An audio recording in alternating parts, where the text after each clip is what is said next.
But how much do you think a data scientist should be able to do in the data engineering world? Well, it always depends on like what level are you going to work on. Like as I said, if you're still in the early phase of a project and you need to set some stuff up, I mean, um, maybe use something like Power BI, understand how to build a database behind it, where you store the data, and then make it accessible, and find a way to actually feed in data through whatever an API, or do a or like yeah, have a file dropped somewhere and then some automatic processing behind it that takes the file and puts it somewhere where you can then later where you can apply your models on. So I think it's um, what the scientist doesn't really need is deep knowledge of the monitoring apps. Like what could you do to actually like make it nice, make it a nice monitoring, do a lot of performance improvements and so on. I think that's something what I think a data scientist doesn't really need. It's it should Data scientists should work around actually building something a rough thing that works, and that allows to apply the actual allows to train the data, train the models, allows to apply models. And there are a ton of features. Like if you go on a cloud platform, you can do that very simple methods.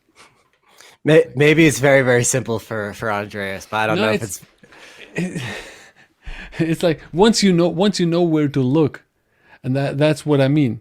Once you know where to look, the actual doing is fairly easy. But you need to understand. Okay, in general, how do some tools work? Um, how do I what type of schema design do I need? Schema design, just as told you before we went live. Like I was working this morning on recording a schema design course. The actual doing and planning before for that, and that is which tool to use. How do I design my schemas for my data so I understand how to store it and how to query it again.